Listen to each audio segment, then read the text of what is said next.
Morning વિદ્યાર્થી મિત્રો, PR brain science સ્ટોરમાં આપનું સ્વાગત છે। 12 સાયન્સ ફિઝિક્સ માં આપણે હવે ચેપ્ટર નંબર 7 પ્રત્યાવર્તી પ્રવાહ નો અભ્યાસ કરીશું। અગાઉ આપણે ચેપ્ટર નંબર 5 પૂર્ણ કર્યું, હવે ચેપ્ટર નંબર 6 પ્રત્યાવર્તી પ્રવાહ। બોર્ડ એક્ઝામની દ્રષ્ટિએ આ ચેપ્ટર ખૂબ જ અગત્યનું છે। પરીક્ષામાં આ ચેપ્ટરમાં પરીક્ષાની અંદર આ ચેપ્ટરમાંથી કુલ 8 માર્ક્સ નું પૂછાય છે। આ ચેપ્ટરના ટોટલ ગુણ કેટલા છે? 8 ગુણ છે, જેની અંદર બોર્ડ એક્ઝામની અંદર આ ચેપ્ટરમાંથી 4 એમસીક્યુ પૂછાય છે। કેટલા? 4 એમસીક્યુ, જેના 4 ગુણ થશે। જ્યારે એક ક્વેશ્ચન 4 માર્ક્સ માં પૂછાય, જેના 4 ગુણ, પરિણામે ટોટલ 8 ગુણનું આ ચેપ્ટર છે। કેટલા ગુણ છે? 8 ગુણનું આ ચેપ્ટર છે। અને આ ચેપ્ટરમાંથી 4 માર્ક્સ પર ખાસ આઈએમપી પ્રશ્ન પૂછાય છે, માટે દરેક વિદ્યાર્થી મિત્રોએ આ ચેપ્ટર પર ખૂબ જ ધ્યાન રાખવું, જેથી આગળ જતા તમને કોઈ જ તકલીફ ઉદ્ભવે નહીં। આ ચેપ્ટર આઈએમપી એટલા માટે કહી શકાય કે આગળ જતા તમે ડિગ્રી કે ડિપ્લોમામાં જાઓ તો પણ ત્યાં તેનો ખૂબ જ ઉપયોગ છે। હવે આપણે આની અંદર જોઈએ તો પ્રત્યાવર્તી પ્રવાહ, જે બીજા શબ્દોમાં કહેવામાં આવે છે ઓલ્ટરનેટિંગ કરંટ, એસી પ્રવાહ, સો ઓલ્ટરનેટિંગ કરંટ અથવા તો એસી પ્રવાહ તરીકે ઓળખવામાં આવે છે। આ જે ચેપ્ટર છે તે ચેપ્ટરની અંદર સૌપ્રથમ આપણે ડીસી અને એસી વચ્ચેનો સંબંધ સમજીએ કે ડીસી કોને કહેવાય ને એસી કોને કહેવામાં આવે છે। તો વિદ્યાર્થી મિત્રો, દરેકે ધ્યાન રાખો કે ડીસી પ્રવાહ અને એસી પ્રવાહ વચ્ચેનો સંબંધ શું છે? નામ પરથી ખ્યાલ આવે છે કે ડીસી એટલે કે ડાયરેક્ટ કરંટ। ડીસી મતલબ કે ડાયરેક્ટ કરંટ, એટલે જે પ્રવાહ અથવા તો વોલ્ટેજ, જે પ્રવાહ કે વોલ્ટેજ, જે પ્રવાહ કે વોલ્ટેજ, જે પ્રવાહ નો અથવા તો વોલ્ટેજ સમય સાથે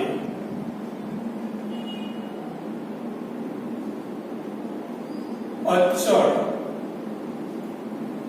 જળવાઈ રહે તેને ડીસી પ્રવાહ અથવા તો ડીસી વોલ્ટેજ કહે છે। ડીસી પ્રવાહ અથવા તો શું કહેવામાં આવે છે? ડીસી વોલ્ટેજ તરીકે ઓળખવામાં આવે છે। હવે એસી પ્રવાહ અથવા તો એસી વોલ્ટેજ કોને કહેવાય? અહીંયા મેં તમને કહ્યું કે સમયની સાથે અચળ જળવાઈ રહે છે, એટલે કે એનો જો આલેખ દોરવામાં આવે, સમય t વિરુદ્ધ v નો આલેખ, તો તે સમયની સાથે કેવું જળવાઈ રહે છે? અચળ। વોલ્ટેજની જગ્યાએ જો હું અહીંયા પ્રવાહ લખીશ તો પણ તે કેવું જળવાઈ રહે છે? અચળ જળવાઈ રહે છે। જ્યારે જે પ્રવાહ અથવા તો વોલ્ટેજ સમય સાથે સાઇન વિધેય અનુસાર બદલાય છે તેને શું કહેવામાં આવે છે? એસી પ્રવાહ, એસી પ્રવાહ કે વોલ્ટેજ કહે છે। સાઇન વિધેય એટલે શું? તો ગણિતની અંદર તમે દરેક વિદ્યાર્થી મિત્રો સાઇન, કોસાઇન, ટેન જેવા વિધેય નો અભ્યાસ કરી ચૂક્યા છો। તેની અંદર તમારે આવે છે કે વોલ્ટેજ અથવા તો આ રીતે આમ આલેખ મળે. તો આ જે મળે છે તે સાઇન વિધેય છે. કયું વિધેય છે? સાઇન વિધેય. પરિણામે આ રીતે પ્રવાહનું મૂલ્ય ધન થી ઋણ, ઋણ થી ધન સતત શું થયા કરે છે? બદલાયા કરે છે. માટે આને શું કહેવામાં આવે છે? એસી પ્રવાહ અથવા તો એસી વોલ્ટેજ તરીકે ઓળખવામાં આવે છે. સામાન્ય રીતે વ્યવહારની અંદર આપણે ડીસી કરતા એસી પ્રવાહ કે વોલ્ટેજનો ઉપયોગ વધારે કરવામાં આવે છે. ડીસી પ્રવાહ અથવા ડીસી વોલ્ટેજ કરતા તેનો એસી નો ઉપયોગ કેમ કરવામાં આવે છે? વધારે. તો હવે આ વોલ્ટેજ એટલે શું? તો વોલ્ટેજ એટલે કે પરિપથના કોઈ ઘટકના બે છેડા વચ્ચેના વિદ્યુત સ્થિતિમાન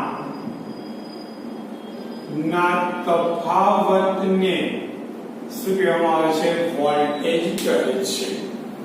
અહીં મેં તમને કહ્યું તેમ ડીસી કરતા એસી પ્રવાહ જેનો ઉપયોગ વધારે થાય છે, કારણ કે જે એસી પ્રવાહ છે એ એસી પ્રવાહ અથવા તો વોલ્ટેજ જેનો વ્યય ઓછો થાય છે. તેનો વ્યય કેવો થાય છે? ઓછો થાય છે. બીજું, એસી પ્રવાહ અથવા વોલ્ટેજ તેનું ઉત્પાદન સરળ છે. તેનું ઉત્પાદન કેવું છે? સરળ છે. એટલે કે આપણે સરળતાથી એસી પ્રવાહ અથવા તો વોલ્ટેજ ઉત્પન્ન કરી શકીએ છીએ. પણ આપણે જે મોટી મોટી વીજ કંપનીઓ હોય છે તે વીજ કંપનીઓની અંદર આપણે એસી પ્રવાહ અથવા તો વોલ્ટેજ વપરાય છે. અને તેમાં ટ્રાન્સફોર્મરની મદદ વડે, કોની મદદ વડે? ટ્રાન્સફોર્મર એટલે કે મોટી મોટી વીજળીની જે પેટીઓ હોય છે તેની મદદ વડે આપણે તેને દૂર સુધી સરળતાથી પહોંચાડી શકાય છે. તો આ જે હતું તે એસી અને ડીસી વચ્ચેનો માહિતી હતી. આ માહિતી માત્ર તમારી સમજૂતી માટે છે. પરીક્ષાની અંદર લગભગ આમાંથી બહુ ઓછું પૂછાવાની શક્યતા છે. હવે આપણે આની અંદર આગળ વધીએ તો જ્યારે કોઈ પરિપથમાં એસી વોલ્ટેજ સાથે અવરોધ જોડવામાં આવે, એસી વોલ્ટેજ સાથે શું જોડવામાં આવે છે? અવરોધ. ત્યારે પરિપથમાં અવરોધ લાગુ પડેલો હોય ત્યારે વોલ્ટેજ અને પ્રવાહ વચ્ચેનો સંબંધ મેળવવાનો છે. શું? ફરીથી ધ્યાન રાખજો. પ્રશ્ન ખાસ યાદ રાખજો કે એસી પરિપથમાં માત્ર અવરોધ લાગુ પાડેલ હોય ત્યારે V અને I વચ્ચેનો સંબંધ મેળવવાનો છે. શું છે? એસી પરિપથમાં તો માત્ર અવરોધ લાગુ પાડેલ હોય ત્યારે V અને I વચ્ચેનો મારે શું મેળવવાનો છે? સંબંધ મેળવવાનો છે. એટલે આખા એસી પરિપથની અંદર માત્ર ને માત્ર શું જોડેલું છે? આપણે અવરોધ જોડેલ છે. તો હવે તેના માટે આપણે આગળ અભ્યાસ કરીએ.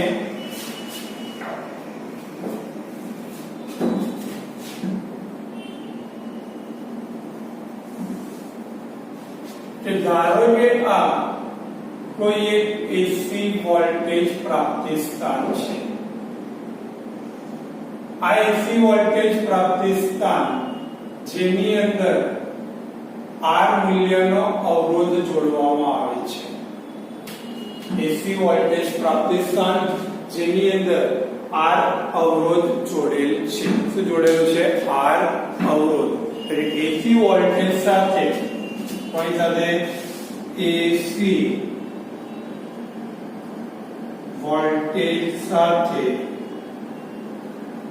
અવરોધ R જોડવામાં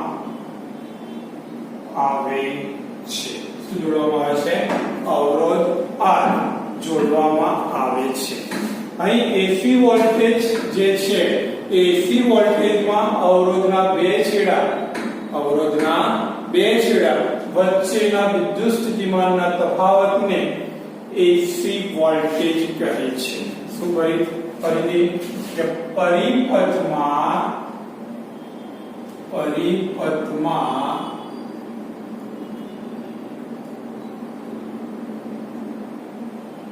અવરોધ R ના બે છેડા વચ્ચેના વિદ્યુત સ્થિતિમાનના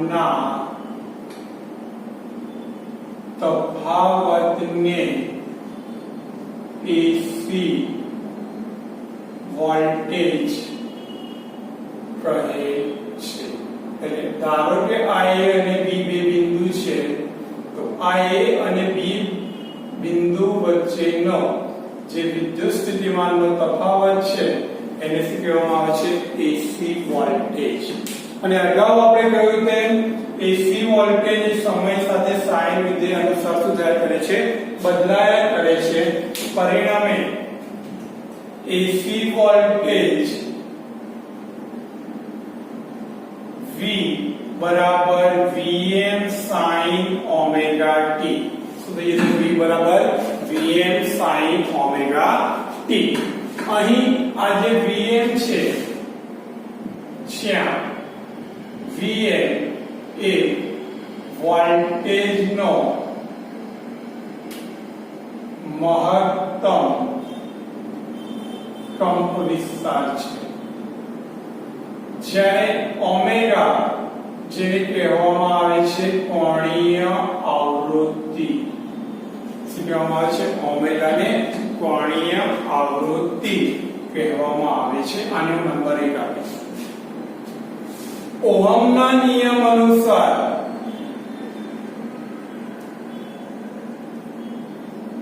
તો ઓહમનો નિયમ આપણે શીખી ગયા છીએ V બરાબર IR. આને હું શું આપીશ? નંબર 2. તો સમીકરણ નંબર 1 અને 2 ને સરખાવી દો. તો સમીકરણ 1 અને 2 સરખાવતા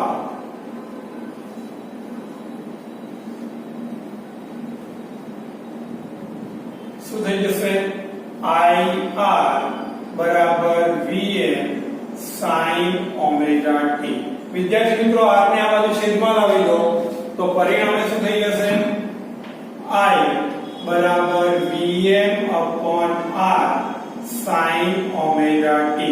આ જે Vm upon R મળે છે તેના બરાબર હું મહત્તમ પ્રવાહ અથવા તો પ્રવાહનો મહત્તમ કંપવિસ્તાર શું લખી શકીશ? Im sin omega t. શું હશે? I બરાબર Im sin omega t. જ્યાં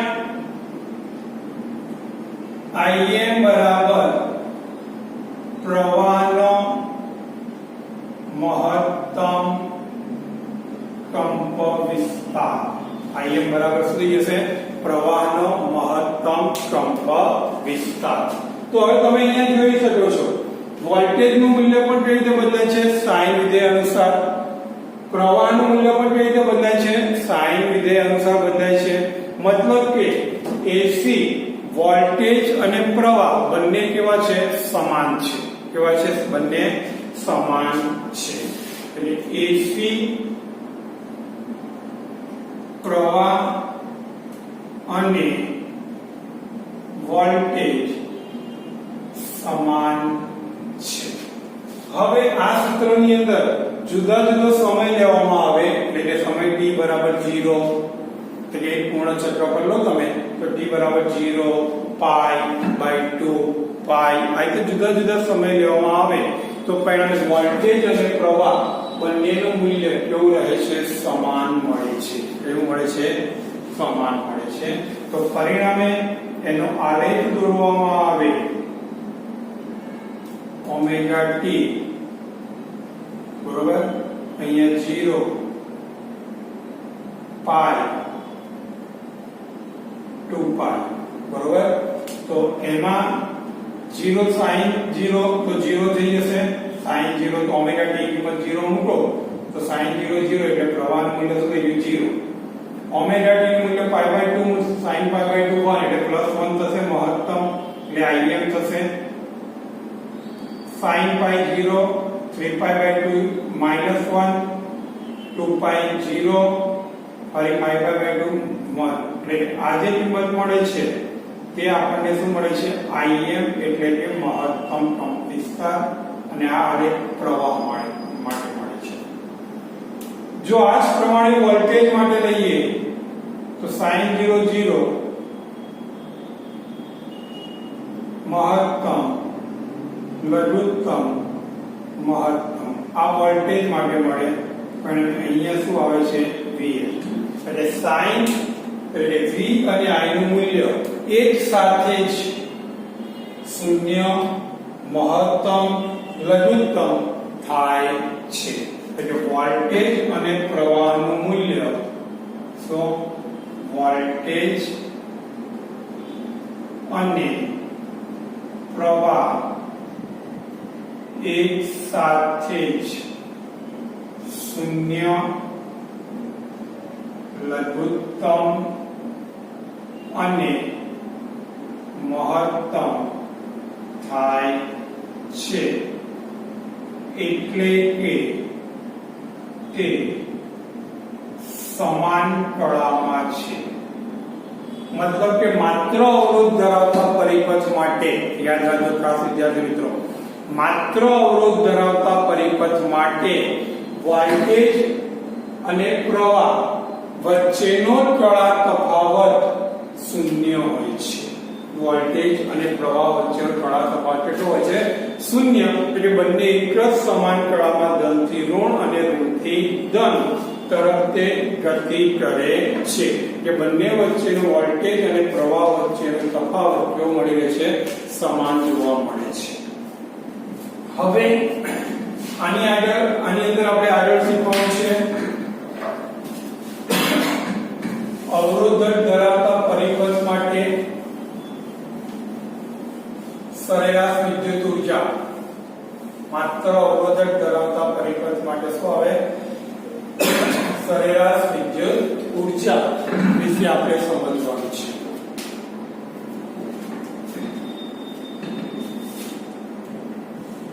સો અવરોધક ધરાવતા પરિપથમાં વિદ્યુત ઊર્જા. અવરોધક ધરાવતા પરિપથમાં વિદ્યુત ઊર્જા વિશેનો આપણે અભ્યાસ કરવાનો છે. ખાસ મહત્વનો પ્રશ્ન છે, ધ્યાન રાખજો. અહીંયા આપણે કહ્યું તેમ અવરોધ ધરાવતા એસી પરિપથમાં વોલ્ટેજ અને પ્રવાહ બંને કયા વિધેય અનુસાર બદલાય છે સાઇન વિધેય અનુસાર બદલાય છે.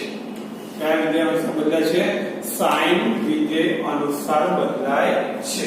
તો ખાસ લખવાનું અહીંયા કે માત્ર અવરોધક ધરાવતા એસી પરિપથમાં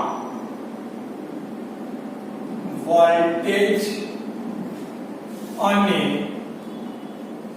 પ્રવાહ સાઇન વિધેય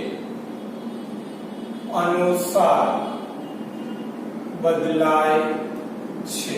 એટલે બદલાય છે તે સાઇન વિધેય અનુસાર બદલાય છે. અને જ્યારે તેનું મૂલ્ય સાઇન વિધેય અનુસાર બદલાય ત્યારે એક પૂર્ણ આવર્તકાળ પર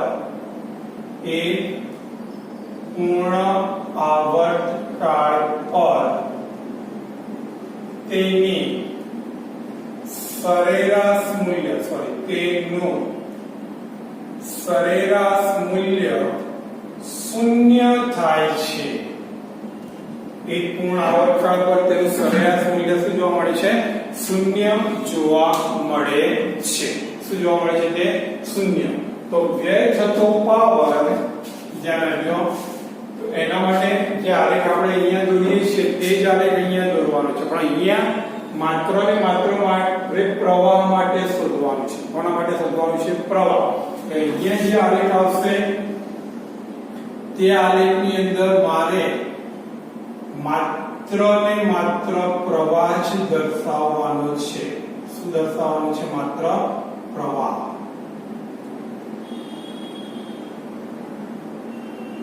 બરોબર? અહીંયા પ્રવાહ I. તો પરિણામે સરેરાશ વિદ્યુત પાવર P બરાબર VI. પરંતુ વિદ્યાર્થી મિત્રો આગળ તમે ભણી ગયા છો V બરાબર શું આવે? IR. તો અહીંયા મૂકી દો. પરંતુ V બરાબર IR હોવાથી P બરાબર શું આવશે? I²R. V ની જગ્યાએ હું IR મૂકું તો I × I²R. પરંતુ અહીંયા I બરાબર શું મેળવ્યું છે મેં? Im sin omega t. અહીંયા મૂકી દઈશું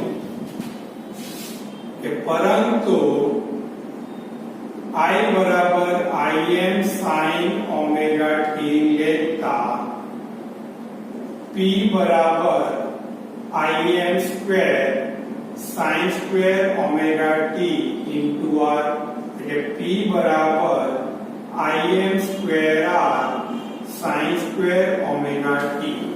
Im²R sin² omega t. મારે કેવું મૂલ્ય લેવાનું છે? સરેરાશ.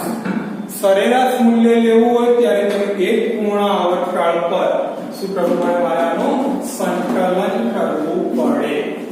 તો માટે સરેરાશ power less than P greater than બરાબર Im²R sin² omega t.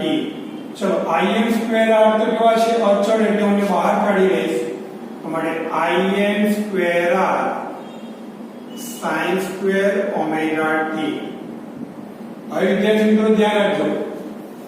આજે મેં કહ્યું કે sin વિધેયનું એક પૂર્ણ આવર્તકાળ પરનું સરેરાશ મૂલ્ય શું થાય છે? 0. એ કઈ રીતે મેળવવાનું એ મારે હવે શીખવાનું છે. ત્રિકોણમિતિ વિધેય છે. ત્રિકોણમિતિના સૂત્રોનો અહીંયા ઉપયોગ કરવો પડે તો જ તમને મળશે, બાકી મળશે નહીં. તો હું માત્ર ને માત્ર આને હું નંબર 1 આપી દઉં છું. ધ્યાન રાખો. હવે આનો હું એક પૂર્ણ આવર્તકાળ પર સંકલન લઈશ. sin² omega t બરાબર સૂત્ર છે sin² omega t બરાબર શું લેવામાં આવે છે? સૂત્ર લેવામાં આવે છે ત્રિકોણમિતિની અંદર આવે કે 1 - cos 2 omega t by 2. ત્રિકોણમિતિ વિધેય છે 1 - cos 2 omega t by 2. આવું ત્રિકોણમિતિની અંદર એક સૂત્ર છે. ચલો આ 2 ને બંનેના છેદમાં અલગ અલગ લઈ લઈએ આપણે. તો 1/2 minus cos 2 omega t by 2. બરોબર છે? તો હવે આગળ આપણે વધીએ.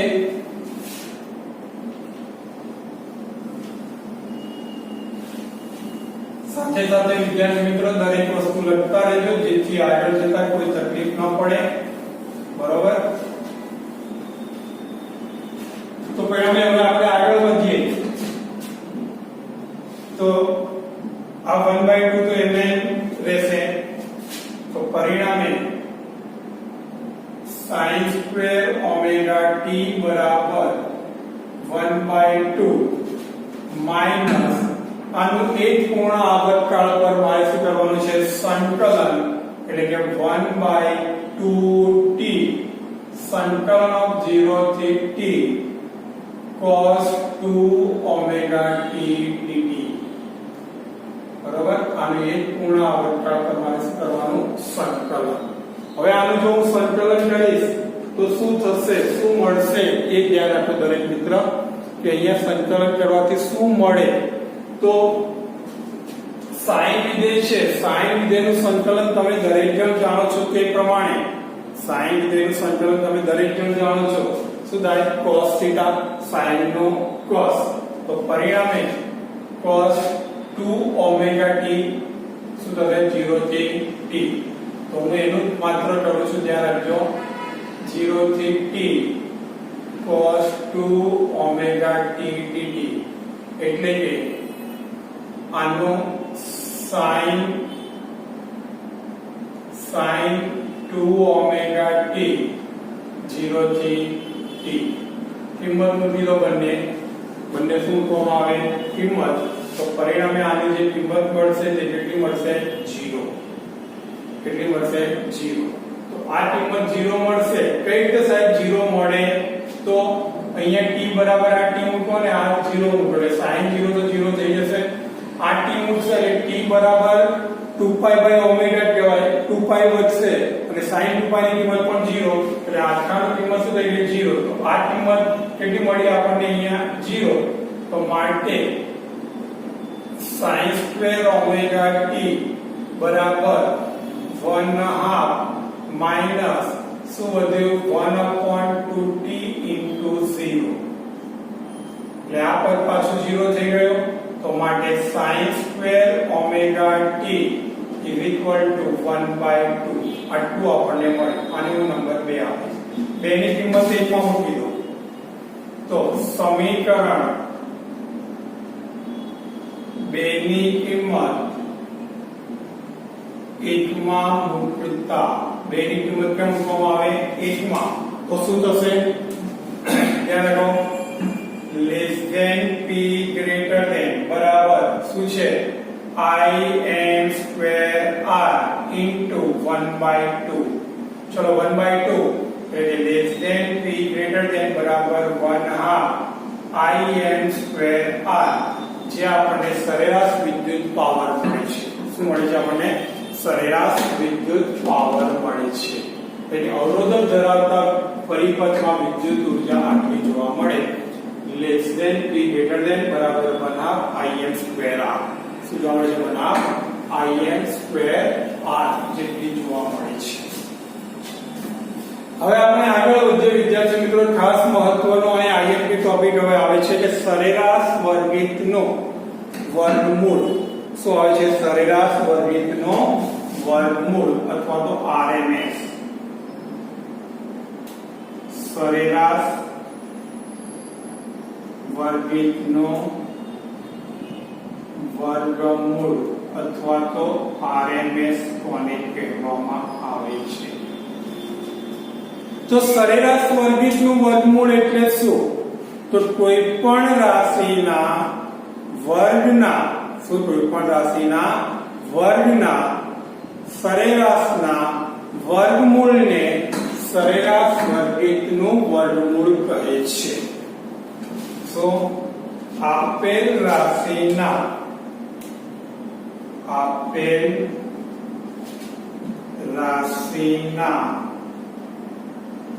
વર્ગના સરેરાશના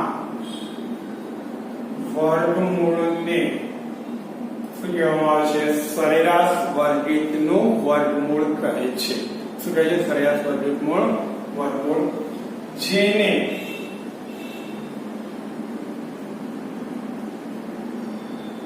RMS કે અસરકારક રાશિ પણ કહે છે RMS એટલે કે રૂટ મીન સ્ક્વેર RMS નું પૂરું નામ યાદ રાખજો શું થશે રૂટ મીન સ્ક્વેર RMS ઝડપ તરીકે પણ ઓળખવામાં આવે છે કોના તરીકે ઓળખવામાં આવે છે RMS ઝડપ તરીકે પણ તેને ઓળખવામાં આવે છે બરોબર RMS નું પૂરું નામ એટલે આપજો root mean square root mean square તરીકે ઓળખવામાં આવે છે ધારો કે કોઈ તમને રાશિ આપેલી છે પ્રવાહ બરાબર શું આપેલી છે કોઈ રાશિ પ્રવાહ તો તો આ રાશિ પ્રવાહ I એનો વર્ગ કરી એનું વર્ગમૂળ સરેરાશ લઈ એનું વર્ગમૂળ કરવામાં આવે એટલે આપણને તે રાશિનું RMS મૂલ્ય મળે છે. જ્યારે વિદ્યાર્થી મિત્રો પહેલા રાશિનો શું કરવાનો વર્ગ, પછી તેનો વર્ગમૂળ સરેરાશ, ત્યાર પછી તેનો વર્ગમૂળ લેવામાં આવે કે આપણને રાશિનું શું મળે છે RMS મૂલ્ય મળે છે. કયું મૂલ્ય મળે છે RMS. હવે આપણે અહીંયા મેળવ્યું બરોબર I² R પણ લખાય Im² પણ લખી શકાય. તો પરિણામે અહીંયા હું સરેરાશ પાવર ની અંદર 1/2 Im² પણ લખી શકીશ. આની બરાબર એટલે કે IRMS બરાબર √1/2 I²m તો એટલે 1/2 I²m તરીકે પણ લખી શકાય છે. પરિણામે અહીં લખાશે કે IRMS બરાબર Im/√2. કઈ રીતે આવ્યો? તો આ વર્ગ અને વર્ગમૂળ એટલે ઉડી જશે અને આ બેનું વર્ગમૂળ થઈ ગયું. તો પરિણામે Im/√2 √1/√2 એટલે 0.707 Im. એટલે IRMS બરાબર 0.707 શું આવશે Im તરીકે ઓળખવામાં આવે છે. તો સરેરાશ વિદ્યુત પાવર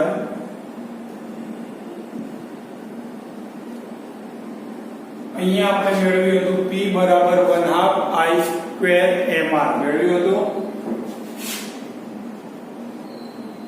1/2 Im²r બરોબર. હવે હું અહીંયા 1/2 Im² છે આ વર્ગમૂળને દૂર કરું તો આ બાજુ વર્ગ થઈ જશે. શું થઈ જશે? આ સાઈડ વર્ગ. તો પરિણામે અહીંયા શું લખી શકાશે? Less than P greater than બરાબર I²RMS ઇન્ટુ R. શું લખી શકાશે? I²RMS ઇન્ટુ R લખી શકાય છે. આ તો મેં પ્રવાહ માટે કર્યું. જો વોલ્ટેજ માટે હોય તો વોલ્ટેજ માટે RMS મૂલ્ય જો મારે મેળવવું હોય તો લખી શકાય VRMS બરાબર Vm/√2 બરાબર 0.707 શું આવે છે Vm. શું આવે છે 0.707 Vm પણ લખી શકાય છે. આ હતું સરેરાશ વર્ગીજનો વર્ગમૂળ. ઓકે વિદ્યાર્થી મિત્રો, તો અહીંયા આપણે આટલે સુધી રાખીએ છીએ. આગળ પછી અભ્યાસ કરીશું. અહીં આપણે માત્ર અવરોધ માટે શીખ્યા. હજુ આપણે આગળ ઇન્ડક્ટર અને કેપેસિટર માટે અભ્યાસ કરવાનો છે જે આપણે આવતા નેક્સ્ટ લેક્ચરમાં શીખીશું.